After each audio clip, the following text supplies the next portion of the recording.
I'm just holding my crotch for the camera. This is hilarious. Actually, even this is even like a cat bone from a cat that died on the side of my house, actually. I don't know, maybe it looks like this to transmit trauma to your offspring. I don't know. Or maybe it's just like, well, here's my body, you figure it out and like you wear it for X amount of time. And you trying to like do that emotional labor. Maybe I'm putting the viewer in this position that's like causing them to do emotional labor, to try and imagine what my experience is like. Hi, my name is Kel Mur. I'm a conceptual artist and curator, and this is The Layered Onion. I like making things that take up space, much to my own like chagrin, I guess. My storage unit is very full. And I like manipulating space. So I got really into installation because I was so interested in curating a space with my own work in sort of this way that was solving a question. So, and I don't really have the opportunity to do it too much anymore at the moment, but a couple of years ago when I had a show at Memorial Union, and it was these big life-size bodies that were interacting with furniture and things like that in a way that then you have to figure out how to engage with the space, whether you're touching the sculptures or not. But there was also an audio element that fills the space. So you're creating this experience that isn't necessarily and I don't inherently necessarily believe paintings are passive, but in comparison to something like installation that's immersive, I want to create that environment. These are segments of my body that are separated by bust, hips, and waist, or bust, waist, hips, which is really this classical way to categorize or numerically categorize a female presenting form. And so there's that's sort of the impetus of it. And this is bronze. So this is cast. It's also not sealed. And it's so this patina that's on it is the result of many people touching it and many people wearing it. So this is an interactive piece. And it's so fun because I got to make a thong. And that's a plus for me. Whenever someone puts this on, I think it's hilarious. So I find this to be kind of a funny piece, even though it's also sort of, I don't know, maybe unsettling in some ways. So I think that I was thinking so much about how female present, just holding my crotch for the camera. This is hilarious. How female presenting bodies tend to be viewed much more as public property. And as somebody who has, or some kind of communal property, we are expected to do much of the emotional labor in our social circles, especially in our nuclear families.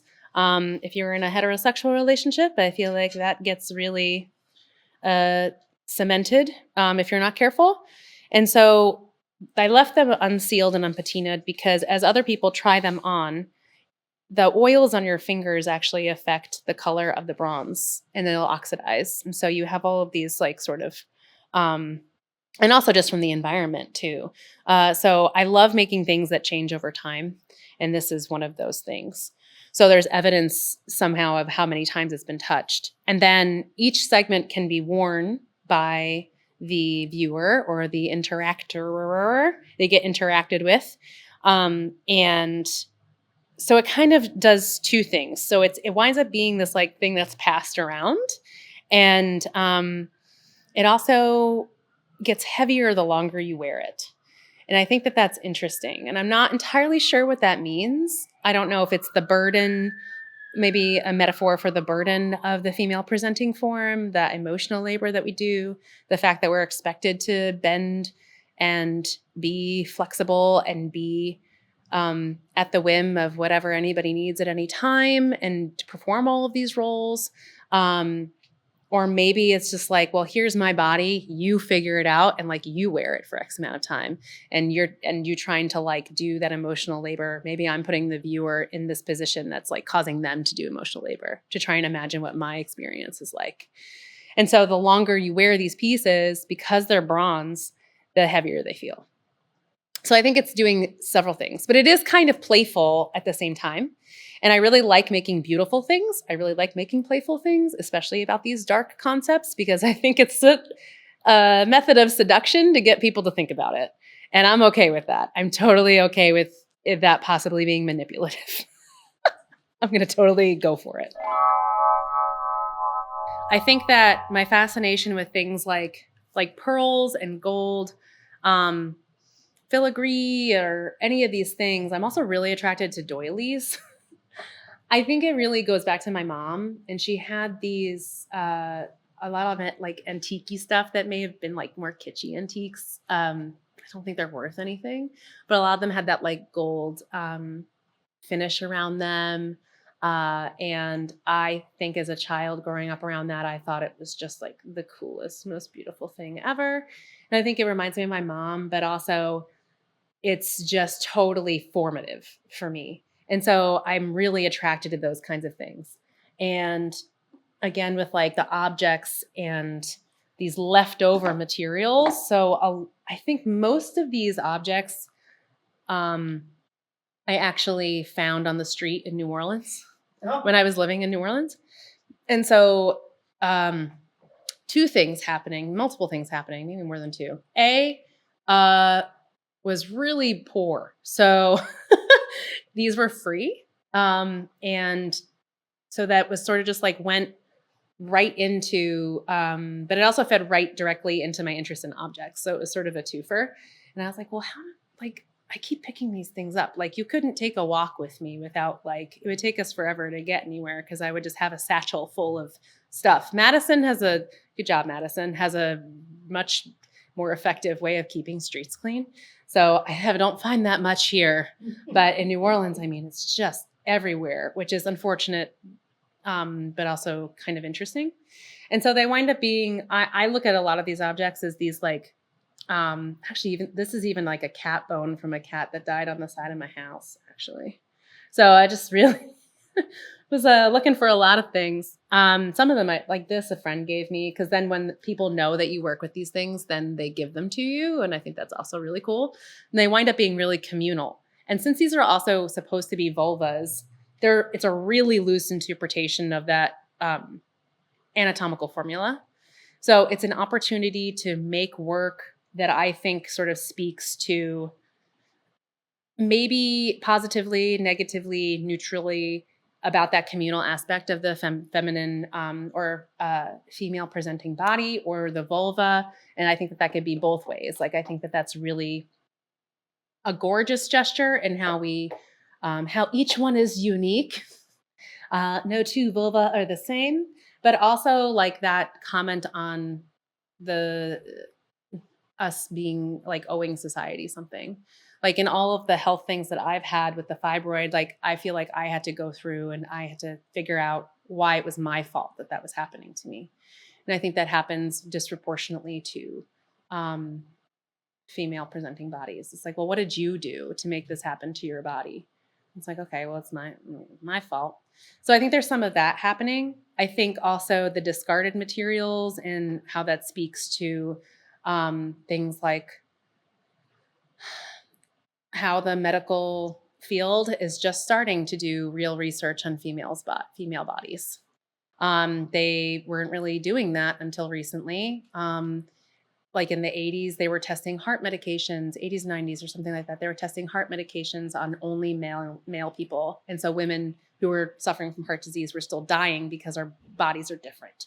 And that is a huge issue.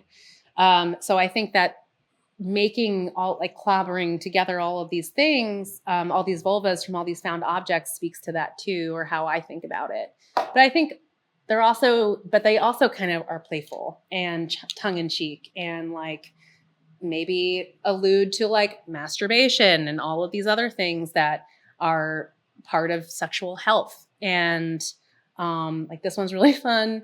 And then there's like this one with the leg trying to climb out. That's one of my favorites. Yeah. So I get to play with this material culture that's been abandoned. And so that that feeds me conceptually, but also I think it's so exciting to put these things together that had no right being together or would never have been together otherwise. Like that's a technical challenge for me, and I find that infinitely fascinating. There is a lot of scientific evidence for how epigenetics exists, and I'm going to totally slaughter it, I'm sure, because I'm not a scientist. But for example, there was a study that's pretty well known where offspring of Holocaust survivors have higher levels of cortisol, even if they didn't experience the Holocaust. And then again, that and the next generation also has higher levels of cortisol, which is our stress hormone. And then those kinds of things, those environmental triggers that cause you to have those elevated levels of hormones like cortisol or whatever, then can switch your certain genetic expressions on and off. And that has a lot to do with like diseases and things like that. I'm not a scientist, so I can't like go into the nitty gritty of it, but it inspired me. And I started making these imaginings of how we might transmit these experiences through our DNA and our offspring. So I think the most illustrative one is probably this. So there's like this melding of these two sort of cells. And of course, there are two reproductive cells to make a zygote or an embryo. And so you get this mismatch of this whole combination, random combination of your two parents. And so you're inheriting all of these combinations of things. And so for me, these illustrations wind up being this intersection of like a spiritual and anatomical possibility. Again, complete imaginings. But that's kind of what they're a meditation on that for me. I don't know, maybe it looks like this to transmit trauma to your offspring. I don't know. And I find them really beautiful personally. I mean, I'm not tooting my own horn here, but it feels like this, if the colors are really bodily, like they also evoke blood or something like that, like these things that we think of in heredity. And the gold to me, it's all sort of the spirit, this like personal coding of like the anatomical or the organelle with that red, and sort of like the more abstract spiritual exchange or traumatic exchange with the golds and ochres and things like that. And then you can kind of fill in the blank of where the scarring is happening. And then this one. And then they kind of wind up being like these mini universes, and they feel really expansive to me and sort of infinite in this way. But it's something I think about a lot, even just as a human. It feels like an exorcism, honestly. That fibroid piece, I think which also was an installation, that was purely meditation. So that weaving, that was actually right across the street at Art Lit Lab, which is a great gallery to see. You should go to Art Lit Lab. That was about 12 feet long and 5.5 feet wide. And it just looks so tiny in that massive gallery. But that was out, like, I don't know, like 60, 70 hours of work or something. Who knows? I don't know. It was so many hours of work of weaving these corn stalks into this corn dolly, what I was calling a corn dolly. And the corn stalks were left behind by the farmer. They were disregarded. They were extra. They were this agricultural material that was left behind. And fibroids are excess estrogen in the body. So it made sense to use this discarded material that was excess from the harvest to then bind it into this extra large tumor, analogous tumor thing, weird amorphous croissant looking sculpture. And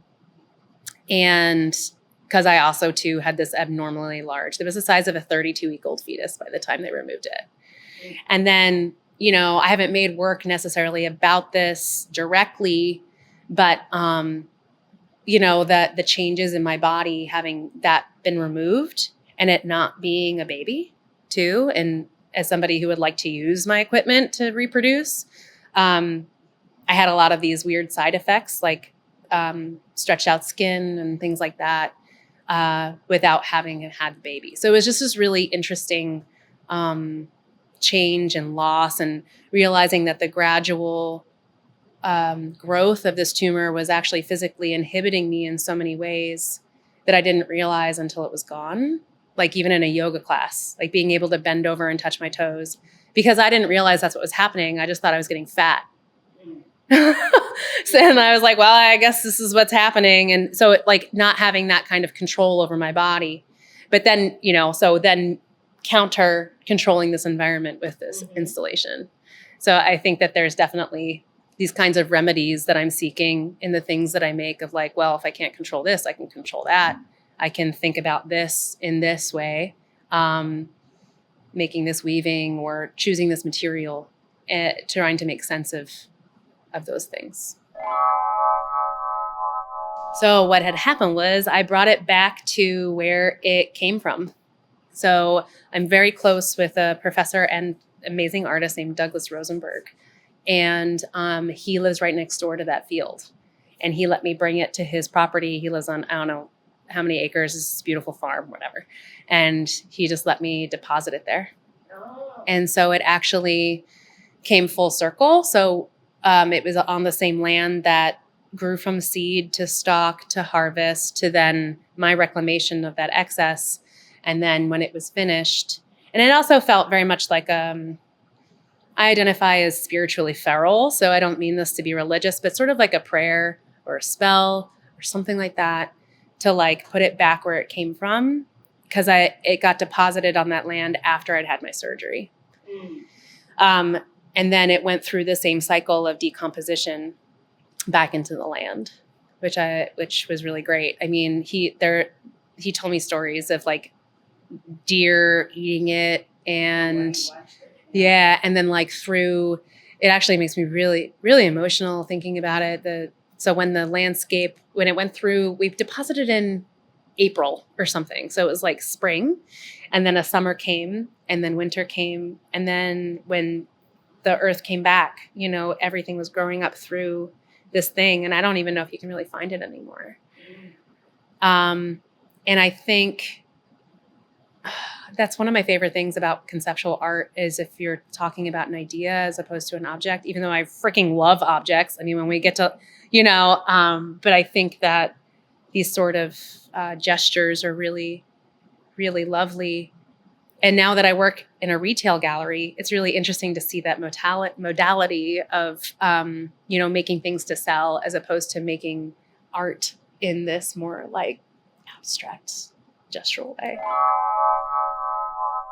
Yeah, building that kind of community and building relationships, I think is so important for artists, because a lot of what we do is alone and in, not in secrecy, but like in solitude. And I think it's really important for us to be friends with each other and do studio visits and like see what we're all working on. I taught art history, contemporary art history. So that's kind of an oxymoron in grad school. And one of the things that we wind up saying in that curriculum a lot is art doesn't exist in a vacuum. And while the artist can be making work in solitude, they're still responding to something a lot of the time. And I think that making these big gestures in the work that I was making and still sometimes make is in response to all of that kind of research and my experience in art history, like proper or fine art proper.